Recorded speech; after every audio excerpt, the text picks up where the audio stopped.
हाँ भाई, अगर हम कोलिगेटिव प्रॉपर्टीज की बात करते हैं तो सबसे पहली कोलिगेटिव प्रॉपर्टीज हम पढ़ते हैं इसमें elevation in boiling point. Elevation in boiling point, elevation in boiling point del T B क्या होता है वो समझिए जरा। Elevation in boiling point, boiling point का बढ़ना, बॉइलिंग पॉइंट कैसे इंक्रीज होता है तो वो हमें यहाँ समझना है। डेल टी बी क्या है, इसका क्या फॉर्मूला है, किस टाइप से आता है, वो उस पर आपको ध्यान देना है, समझिए।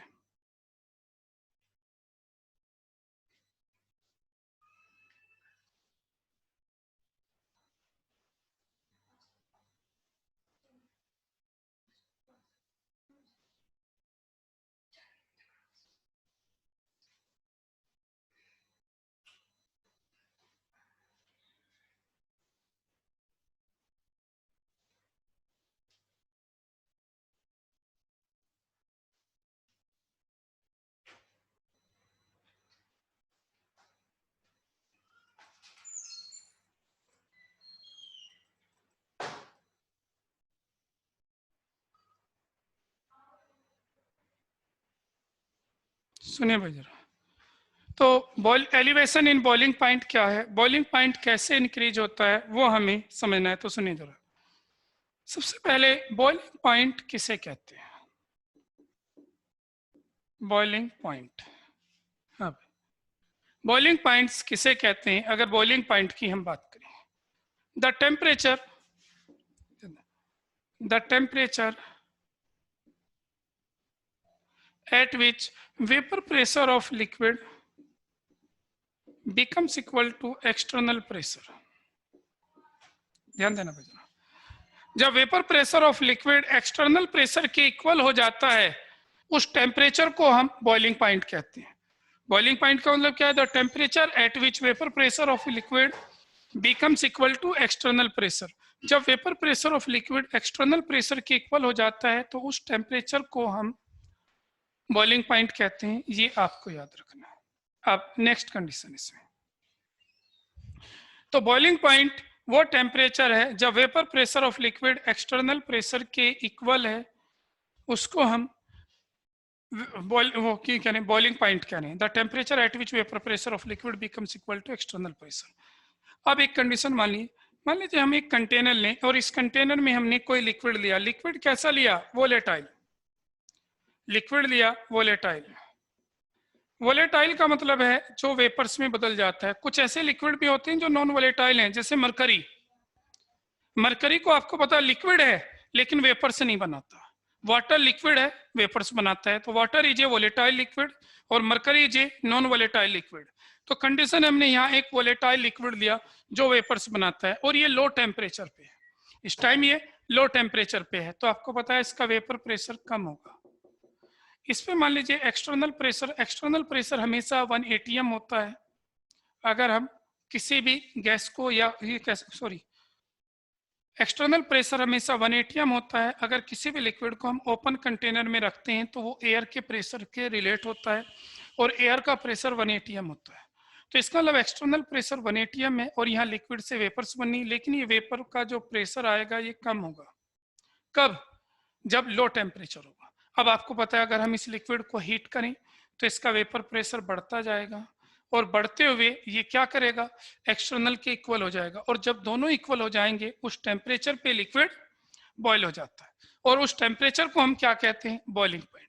अब इसे ग्राफिकल समझे, सुनिए जरा, ये ग्राफ सबसे मेन है, इस ग्राफ को ध्यान से समझना। एक साइड हम टेम्परेचर और वेपर प्रेशर के बीच में ग्राफ प्लॉट करते हैं। अगर टेम्परेचर और वेपर प्रेशर के बीच में ग्राफ प्लॉट करते हैं तो ध्यान दीजिए, किसी भी लिक्विड का वेपर प्रेशर रूम टेम्परेचर पे कम होता है, जैसे टेम्परेचर बढ़ाते हैं तो वेपर प्रेशर बढ़ता है। तो कंडीशन ये है, मान लीजिए कोई लिक्विड है उसका वेपर प्रेशर कम है, यहाँ टेम्परेचर कम है, वेपर प्रेशर भी कम है। अब टेम्परेचर बढ़ा रहे हैं, वेपर प्रेशर बढ़ेगा, तो कर्व कैसे आता है, यानी कि ग्राफ कुछ ऐसे आता है। अब कंडीशन है ये लिक्विड बॉयल कब होगा, देखो दोबारा से सुन लीजिए। अगर टेम्परेचर बढ़ेगा वेपर प्रेशर बढ़ेगा, तो शुरू में लो टेम्परेचर लो प्रेशर लिया तो ये यहाँ था लिक्विड, टेम्परेचर बढ़ाया, टेम्परेचर ऐसे इंक्रीज होगा, वेपर प्रेशर बढ़ने लगेगा ऐसे, तो ग्राफ ऐसे चलेगा। अब ये लिक्विड का यानी कि प्योर लिक्विड या प्योर सोलवेंट का ग्राफ है, ये सोलवेंट का ग्राफ है। अब कंडीशन है सोलवेंट बॉयल कब होगा? ये बॉयल तब होगा जब इसका वेपर प्रेशर एक्सटर्नल के इक्वल हो जाएगा, और एक्सटर्नल कितना होता है 1 एटीएम। तो इसमें कहीं ना कहीं 1 एटीएम मानना पड़ेगा। मान लीजिए अभी हम ये ग्राफ बाद में बनाएंगे, हमने ये 1 एटीएम मान लिया, यहाँ से यहाँ तक की वैल्यू 1 एटीएम है, तो हम एक पैरेलल लाइन ड्रॉ करते हैं। ये 1 एटीएम को रिप्रेजेंट करती है। ये कितना प्रेशर है, जब भी कोई चीज यहाँ जाएगी 1 एटीएम। अभी हमने क्या पढ़ा, हमने कंडीशन पढ़ी कि जैसे टेम्परेचर बढ़ा वेपर प्रेशर बढ़ा, इसका मतलब सोलवेंट का ग्राफ कैसे जा रहा है, सोलवेंट का ग्राफ ऐसे जा रहा है। ये कब जाकर 1 एटीएम के इक्वल होता है, यहाँ इक्वल हो जाता है। यहाँ देखिए इसका वेपर प्रेशर लिक्विड का और 1 एटीएम इक्वल है। इस टेम्परेचर को हम कहते हैं boiling point of liquid, pure liquid. ये कहलाता है boiling point of pure liquid. बोलो किसी बच्चे को कोई डाउट हो, किसी भी बच्चे को कोई डाउट हो, दोबारा से सुन लीजिए क्या हुआ इसमें, ध्यान से सुनिए। देखिए हमने क्या किया, हमने एलिवेशन इन बॉइलिंग पॉइंट हम पढ़ रहे हैं। बॉइलिंग पॉइंट वो टेम्परेचर है जब vapour pressure of liquid becomes equal to external pressure, और एक्सटर्नल प्रेशर कितना होता है 1 एटीएम। तो हमने ये 1 एटीएम की लाइन मानी कि जब भी कोई चीज इसे टच करेगी तो उसका प्रेशर 1 एटीएम होगा। अब हमने क्या कंडीशन नोट करी, कंडीशन ये नोट करी कि किसी लिक्विड का वेपर प्रेशर सोलवेंट का वेपर प्रेशर कम है जब टेम्परेचर कम है, तो कम टेम्परेचर कम वेपर प्रेशर, ये कंडीशन है। हमने टेम्परेचर बढ़ाया तो वेपर प्रेशर बढ़ा, इसका मतलब ग्राफ ऐसे चला। जब जाकर ये वेपर प्रेशर यानी कि वेपर प्रेशर बढ़ता जा रहा है, सोलवेंट का ग्राफ है, तो जब ये वेपर प्रेशर बढ़ते हुए किसके इक्वल हो जाए भाई, जब ये वेपर प्रेशर बढ़ते हुए 1 एटीएम के इक्वल हो जाए, तो इस कंडीशन को हम क्या कहते हैं टी नोट बी। यानी कि इस टेम्परेचर को इसके ठीक सामने जो टेम्परेचर आएगा टी नोट बी, यानी कि boiling point of pure solvent, boiling point of pure solvent. अब कंडीशन आती है इसमें हम नॉन वोलेटाइल सोल्यूट मिला देते हैं। ध्यान देना जरा, नॉन वोलेटाइल सोल्यूट मिला देते हैं। जैसे हम इसमें नॉन वोलेटाइल सोल्यूट मिलाते हैं तो नॉन वोलेटाइल सोल्यूट इसमें डिजोल्व हो जाता है, और जैसे ही नॉन वोलेटाइल सोल्यूट इसमें डिजोल्व होता है तो क्या कंडीशन आती है भाई, नॉन वोलेटाइल सोल्यूट इसमें डिजोल्व होता है तो क्या कंडीशन इसमें आती है। तो नॉन वोलेटाइल सोल्यूट जैसे इसमें डिजोल्व होता है तो कंडीशन समझना, नॉन वोलेटाइल सोल्यूट जैसे इसमें डिजोल्व होगा तो डिजोल्व होते ही क्या इफेक्ट पड़ेगा भाई, नॉन वोलेटाइल सोल्यूट इसमें डिजोल्व होगा, डिजोल्व होते ही क्या इफेक्ट पड़ेगा, तो नॉन वोलेटाइल सोल्यूट इसमें डिजोल्व होते ही ये इफेक्ट पड़ेगा कि इसका वेपर प्रेशर कम हो जाएगा, और अब ये क्या बन जाएगा, अब ये सॉल्यूशन बन जाएगा। और इस सॉल्यूशन में और पहले लिक्विड में, प्योर सॉल्वेंट में किसका वेपर प्रेशर कम है, मैंने आपको बताया था कि इस पॉइंट को याद रखना, जब भी नॉन वोलेटाइल सॉल्यूट मिलाते हैं वेपर प्रेशर घट जाता है। क्यों घट जाता है, क्योंकि नॉन वोलेटाइल सरफेस पर आ जाता है और वहां से वेपर्स बननी कम हो जाती है। तो इसका मतलब जैसे इसमें नॉन वोलेटाइल सॉल्यूट मिलाएंगे इसका वेपर प्रेशर कम हो जाएगा, और अब वेपर प्रेशर कम हो गया, अब सॉल्यूशन बन गया। तो सॉल्यूशन में और इस सॉल्वेंट में क्या फर्क है, सॉल्वेंट का वेपर प्रेशर ज्यादा है, सॉल्यूशन का कम है, यानी कि सॉल्यूशन का ग्राफ उससे नीचे होगा। सॉल्वेंट का वेपर प्रेशर ज्यादा था, सॉल्यूशन का कम है, तो सेम टेम्परेचर पे सॉल्यूशन नीचे आएगा, सॉल्वेंट ऊपर था। अब कंडीशन है, अब ये सॉल्यूशन कब बॉयल होगा, याद रखना इसका वेपर प्रेशर कम हो चुका है। अब ये सॉल्यूशन कब बॉयल होगा, जब इस सॉल्यूशन का वेपर प्रेशर एक्सटर्नल के इक्वल होगा। वो कब होगा, तो यानी कि सॉल्यूशन को भी गर्म करेंगे, जब हम इसे हीट करेंगे तो ऐसे टेम्परेचर बढ़ेगा, ऐसे वेपर प्रेशर बढ़ेगा। इसका मतलब क्या है, टेम्परेचर बढ़ रहा है, वेपर प्रेशर बढ़ रहा है, तो इसका ग्राफ ऐसे आएगा, इसका ग्राफ ऐसे आएगा। अब देखिए ये सॉल्यूशन कहाँ जाकर 1 एटीएम के इक्वल हो रहा है, यहाँ। इस टेम्परेचर को हम क्या कहते हैं, TB, boiling point of solution. तो हमने क्या नोट किया, हमने ये नोट किया जब हमने इसमें नॉन वोलेटाइल सोल्यूट मिलाया तो सॉल्यूशन का वेपर प्रेशर प्योर सॉल्वेंट से कम हो गया, और सॉल्यूशन का वेपर प्रेशर प्योर सॉल्वेंट से कम हो गया तो उससे क्या इफेक्ट पड़ा, उससे ये इफेक्ट पड़ा जो अभी मैंने आपको बताया, सॉल्यूशन का ग्राफ नीचे आया। और अब ये सॉल्यूशन को हमने जैसे बॉयल किया तो ये कब बॉयल हुआ, ये बॉयल तब हुआ जब ये यहाँ इक्वल हो गया और इस टेम्परेचर को हमने टीबी का। अब आप देख सकते हो इस डायरेक्शन में टेम्परेचर बढ़ रहा है, तो इसका मतलब क्या है, ये टीबी टी नॉट बी से हाई है, यानी कि boiling point of solution TB क्या है, बॉइलिंग पॉइंट ऑफ सॉल्यूशन, तो boiling point of solution T naught B से ग्रेटर है। इसका मतलब क्या हुआ, इसका मतलब ये हुआ कि नॉन वोलेटाइल सोल्यूट मिलाने से क्या हुआ, boiling point of solution increase होता है, और ये जो इंक्रीज हुआ है यानी कि चेंज इन बॉइलिंग पॉइंट, इसको हम elevation in boiling point del TB कहते हैं। तो ये डेल टीबी क्या है, तो ये del TB actually TB minus T naught B के डिफरेंस को कहते हैं, यानी कि बॉइलिंग पॉइंट ऑफ सॉल्यूशन में से बॉइलिंग पॉइंट ऑफ सॉल्वेंट अगर हम घटा दें, इस डिफरेंस को हम क्या कहते हैं, डेल टीबी कहते हैं। ये हमें याद रखना है, यानी कि elevation in boiling point TB minus T naught B के इक्वल है, ये आपको ध्यान रखना है। बोलिए कोई प्रॉब्लम, तो del TB TB minus T naught B के इक्वल है, ये ध्यान देना। अब कंडीशन आती है del TB TB minus T naught B के इक्वल है, यहाँ ध्यान देना भाई जरा।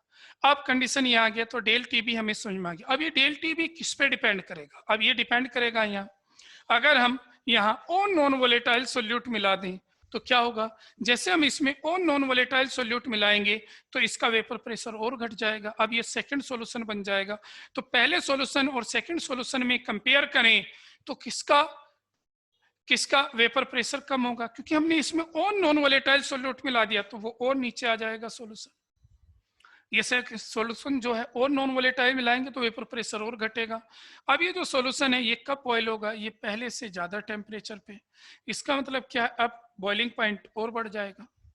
अब हम इसमें और नॉन वोलेटाइल सोल्यूट मिला दें तो क्या नोट करते हैं, वेपर प्रेशर फिर घटेगा, फिर ये पहले से ज्यादा पर। इसका मतलब क्या नोट करते जा रहे हैं, हम ये नोट करते जा रहे हैं जितना हम नॉन वोलेटाइल सोल्यूट मिलाते जा रहे हैं उतना बॉइलिंग पॉइंट बढ़ता जा रहा है। तो इसका मतलब क्या हुआ, elevation in boiling point del TB ये एक्सपेरिमेंटली डिटरमाइन है, प्रोपोर्शनल टू एम आता है, ये कंडीशन। इसका मतलब ये है कि del TB proportional to M, del TB proportional to M होता है, ये हमें ध्यान रखना। इसका मतलब हम सीधा सा ये कह सकते हैं कि elevation in boiling point proportional to molality of the solution. आप कहोगे मोलालिटी ही क्यों लिया, ये एक्सपेरिमेंट किया गया, साइंटिस्टों ने एक्सपेरिमेंट किया और फिर देखा वो मोलालिटी के प्रोपोर्शनल है, मोलारिटी के है या मास के है या मोल्स के है, किसके है, तो इन्होंने देखा मोलालिटी के प्रोपोर्शनल है। जितनी ज्यादा मोलालिटी होगी, मोलालिटी क्या है, number of moles of solute present in 1 kilogram of solvent, यानी कि 1 किलोग्राम वाटर में जितने ज्यादा मोल्स मिलाएंगे सोल्यूट के उतना एलिवेशन ज्यादा होगा, ये ध्यान देना। अब इसके बाद इन्होंने इस प्रोपोर्शनलिटी के साइन को हटाया तो यहाँ एक कांस्टेंट आया जिसे के बी मोलल एलिवेशन कांस्टेंट कहते हैं, इसको मोलल एलिवेशन कांस्टेंट कहते हैं, इसको मोलल एलिवेशन कांस्टेंट कहते हैं, ये आपको याद रखना। तो यानी कि क्या कंडीशन आई, तो इन्होंने देखा del TB is equal to K B into M, जितना के बी, ये ध्यान दें, ये के बी क्या है, मोलल एलिवेशन कांस्टेंट है। तो अभी आपको पता है जितनी ज्यादा मोलालिटी होगी उतना ज्यादा एलिवेशन इन बॉइलिंग पॉइंट होगा। तो देखो दोबारा से सुन लीजिए, कुछ नहीं हुआ, सिर्फ क्या था सुनिए जरा। यहाँ हमने कॉन्सेप्ट पढ़ा बॉइलिंग पॉइंट। बॉइलिंग पॉइंट वो टेम्परेचर है जब वेपर प्रेशर एक्सटर्नल के इक्वल हो जाए, और एक्सटर्नल होता है 1 atm, 1 atm के इक्वल हो जाए।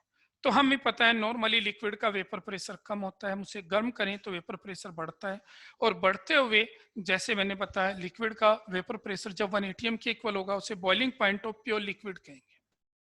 अब इस लिक्विड में नॉन वोलेटाइल सोल्यूट मिला देते हैं, जैसे इसमें नॉन वोलेटाइल सोल्यूट मिलाते हैं तो इससे क्या होता है, अब सॉल्यूशन बन जाता है और सॉल्यूशन का वेपर प्रेशर उस प्योर सॉल्वेंट से कम होता है, सॉल्यूशन का वेपर प्रेशर उस प्योर सॉल्वेंट से कम होता है।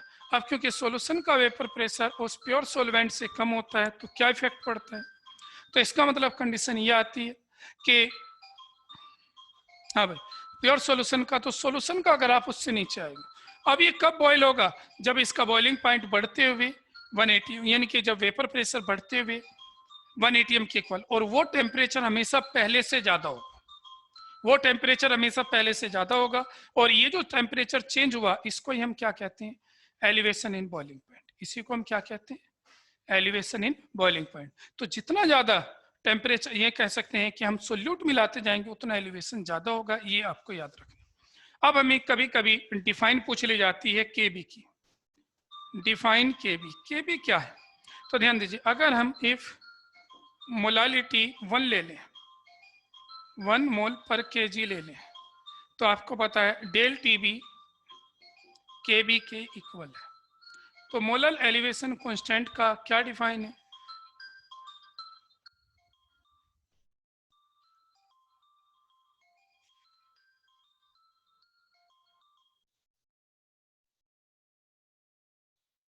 हाँ,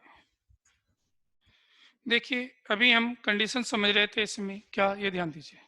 अभी मैंने बताया एलिवेशन इन बॉइलिंग पॉइंट में कि जितना ज्यादा हम सोल्यूट मिलाएंगे उतना बॉइलिंग पॉइंट उतना बढ़ता जाएगा, ये आपको याद रखना है, यानी कि डेल टी बी उतना ज्यादा होगा।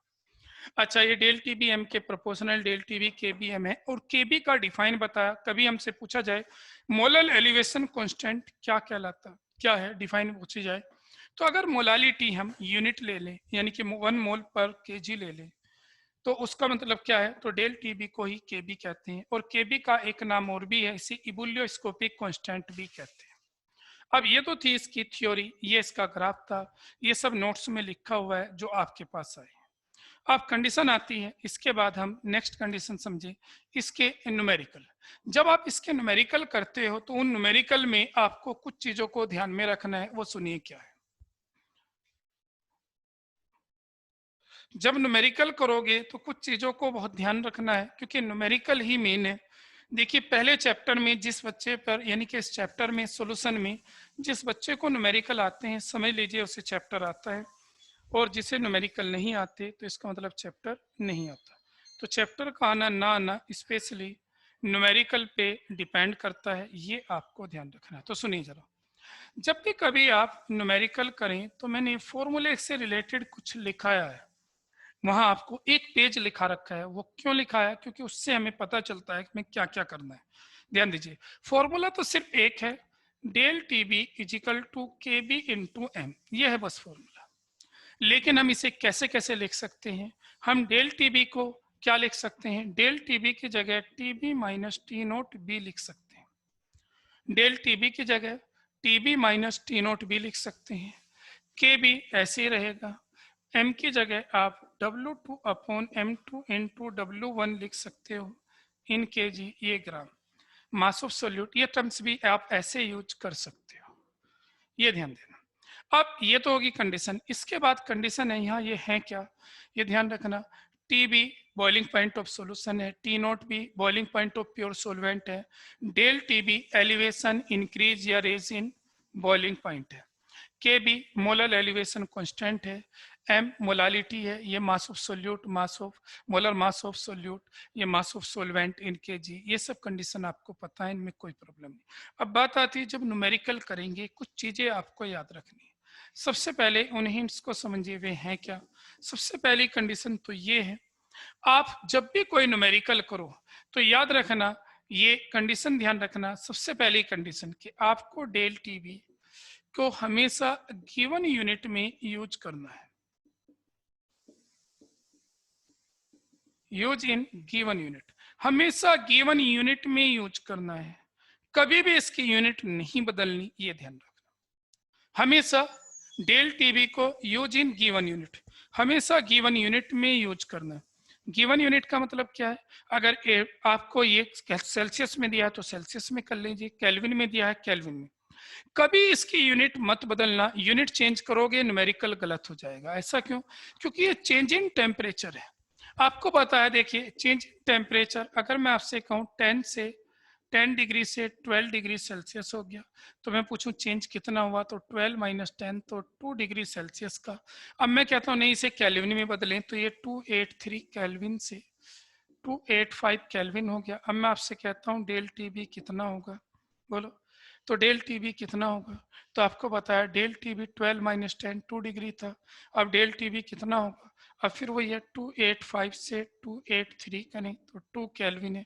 तो चाहे तो आप सेल्सियस का देखो या किसका देखें, केल्विन का, दोनों केस में डेल टी बी सेम आया, चाहे आपने टेम्परेचर सेल्सियस में लिए, चाहे उन्हीं टेम्परेचर को आपने केल्विन में लिया। हमेशा डेल टीबी सेम होता है, तो इसका मतलब डेल टीबी को कभी कन्वर्ट नहीं करना, ये याद रख लेना। क्योंकि डेल टीबी क्या बताया आपको, डेल टीबी चाहे तो सेल्सियस का चेंज हो या केल्विन का चेंज हो, डेल टीबी क्योंकि चेंज है, चेंज हमेशा सेम होता है। ये बात याद रखना। एक तो न्यूमेरिकल में कभी भी डेल टीबी चेंज नहीं करना। दूसरा, टीबी, टी नोट बी, इनको आप किसी भी यूनिट में यूज कर सकते हो, चाहे केल्विन या सेल्सियस, कोई बाउंडेशन आपको न्यूमेरिकल की नहीं है। एक तो ये पॉइंट था। दूसरा पॉइंट याद रखना, फॉर वाटर, अगर वाटर आ जाए तो आपको दो चीज याद रखनी चाहिए, टी नोट बी होता है 100 डिग्री सेल्सियस, या दूसरी कंडीशन टी नोट भी कितना है 100 डिग्री सेल्सियस, या दूसरी कंडीशन हम कह सकते हैं कितना होता है भाई 100 डिग्री सेल्सियस या 273 केल्विन, सॉरी 373 केल्विन, 100 है ना, 373 केल्विन। अब यहाँ हमें एक डाउट, एक प्रॉब्लम है बहुत ज्यादा मेन, वो सुनिए क्या है। वो डिफरेंस है यहाँ, जो सही वैल्यू होती है 373.15 केल्विन होती है। ये 0.15 आपको काफी कंफ्यूज करेगा, याद रखना।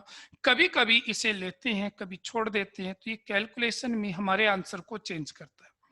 बेस्ट है लेना चाहिए, सही लेना चाहिए, लेकिन कुछ बुक में से छोड़ देते हैं, कुछ प्रॉब्लम में से छोड़ देते हैं, तो ये प्रॉब्लम करता है। तो मैं इस वजह से कहता हूँ हमेशा सेल्सियस यूज कीजिए, जिससे कभी हमारा आंसर गलती ना हो, क्योंकि इसमें और इसमें थोड़ा फर्क आ जाता है, 0.15 आंसर हमारा चेंज कर देता है। दूसरी कंडीशन, के भी आपको याद रखना है, वाटर का 0.52 केल्विन किलोग्राम पर मोल होता है, ये ध्यान रखना। इसके बाद अब एक तीसरी कंडीशन जो आपको इसमें याद रखनी, वो क्या कंडीशन है, अगर केबी की हम बात करें, ध्यान देना, अगर हम केबी की बात करें, अगर केबी की हमेशा किस में आएगा, केबी जो आता है हमेशा केल्विन किलोग्राम पर मोल में आता है, केल्विन किलोग्राम पर मोल में आता है। हो सकता है सेल्सियस किलोग्राम पर मोल में दिया हो, कभी कभी ये किलोग्राम की जगह पर 100 ग्राम भी दे दिया जाता है। अगर कभी कभी केबी पर 100 ग्राम दे रखा हो, तब क्या करोगे, अगर केबी को पर 100 ग्राम दे रखा हो, तो एक चेंजिंग करनी, ये मोलालिटी का फॉर्मूला बदलना है। ये मोलालिटी का फॉर्मूला वहां क्या यूज होगा, W2 upon W1 into, sorry W2 upon M2 into W1, W1 ग्राम में, ऊपर भी ग्राम में, इंटू 100। आपको ये फॉर्मूला यूज करना है। दोबारा से सुन लीजिए, आपको W2 M2 W1 into 100, KG छोड़ देना है, 100 लेना है, ये बात याद रखना।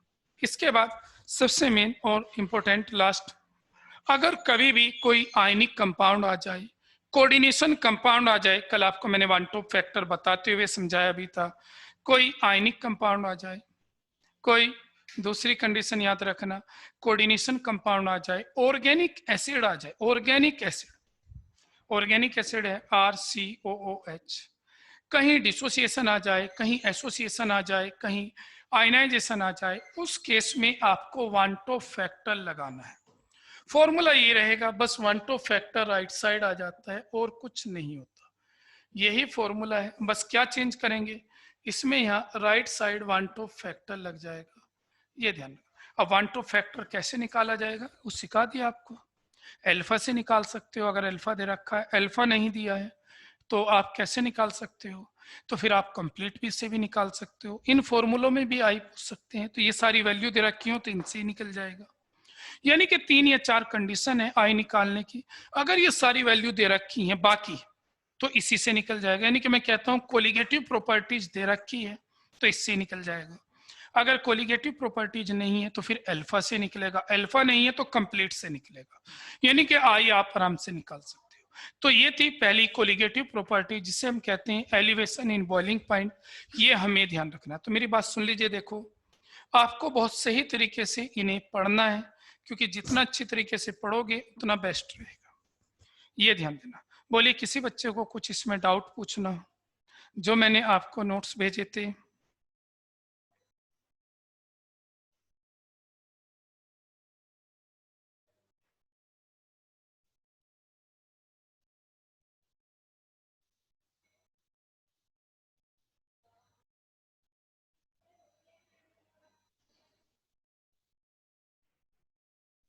हाँ भाई, कोई डाउट पूछना हो बताइए।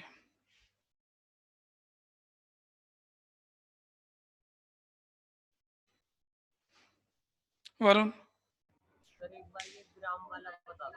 मैंने ये बताया है, अगर किसी न्यूमेरिकल में जब ज्यादा टिपिकल वो करता है ना न्यूमेरिकल, तो वो कभी कभी बच्चों का आईक्यू चेक करने के लिए ऐसा कर देते हैं, नॉर्मली केबी दिया जाता है, किलोग्राम पर मोल पर, वो किलोग्राम सॉरी केल्विन किलोग्राम पर मोल में दिया जाता है। वो लिख देता है कि केबी कितना है, तो वो लिखता है केल्विन केल्विन पर 100 ग्राम, ऐसा कर देता है।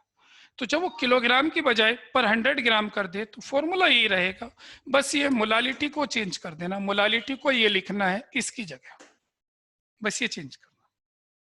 ये जो किलोग्राम है यहाँ W1 किलोग्राम की जगह ये ग्राम में लेना है, और डिवाइड बाई 100 तो 100 ऊपर आ जाएगा। ये आपको चेंज करना है बस। बोलो वरुण।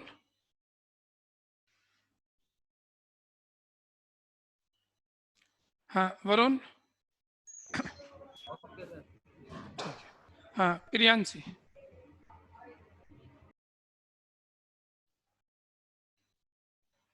प्रियांशी।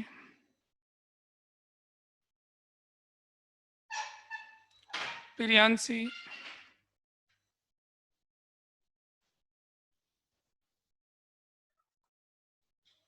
बोलो। सर ये नोट्स में एक फॉर्मूला दे रखा है केबी का। सर वो नोट्स में एक फॉर्मूला दे रखा है केबी का। वो केबी वो और केएफ निकालने का एक अलग से फॉर्मूला है, डायरेक्ट केबी पूछा जाए तो वो लेटेंट हीट ऑफ फ्यूजन से वो ये फॉर्मूला है कि केबी आप कैसे निकालते हो। केबी आता है ये आर और आगे टी नोट बी का स्क्वायर अपॉन, यहाँ लिखते हैं 1000, और यहाँ आता है एल वी, ये आता है। एक तो ये फॉर्मूला ये केबी कैसे, मैंने तो यहाँ बता दिया वाटर का केबी इतना है, ये केबी निकलता कैसे है सोलवेंट के लिए, तो वो फॉर्मूला है। ये आर गैस कांस्टेंट है, T note B boiling point of pure solvent है, और L V latent heat of vaporisation है। इस लेटेंट हीट को अगर हम उसमें बदलना चाहें एंथैल्पी में, तो ऊपर आ जाता है M1 molar mass of solvent R T note B का square upon 1000 delta H vaporisation. ये केबी निकालने का फॉर्मूला है। अगर हमसे केबी पूछा जाए, मतलब केबी ये कब आएगा केबी, जब केबी के लिए लेटेंट हीट ऑफ वेपोराइजेशन ये दे रखे, ये फॉर्मूला है। ये आपको न्यूमेरिकल आते नहीं, लेकिन फॉर्मूला फिर भी पता हो, मैंने लिखा दिया, ये चीज ध्यान रखना। बोलो प्रियांशी। प्रियांशी। Yes sir. हाँ ये केबी निकालने का फॉर्मूला और कुछ तो सर इसके न्यूमेरिकल्स भी है, मतलब डायरेक्ट मैंने या करा फिर रखा है, इम्पोर्टेंट? एक करा रखा है, स्टार टाइप का न्यूमेरिकल भी करा रखा है। Okay sir. जी हाँ मुस्कान।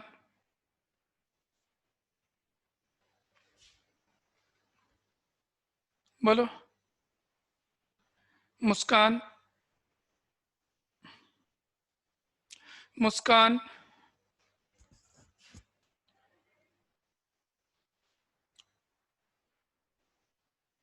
मुस्कान। देखिए भाई सभी बच्चों के पास नोट्स आ गए होंगे, ध्यान देना जरा, नोट्स आए हुए हैं। एक बार इस पोर्शन को पढ़ना, कल मैं नेक्स्ट कोलिगेटिव कराऊंगा, ये ध्यान देना। तो इनको करके देखना, इससे आगे मैं कल डिस्कस करूंगा, बिल्कुल सिमिलर है, कल 2 कोलिगेटिव हो जाएंगी, और मंडे या ओ सॉरी संडे में ये चैप्टर आपका खत्म भी हो जाएगा। मॉर्निंग में संडे में बैच चलाऊंगा, ठीक है भाई। चलिए भाई।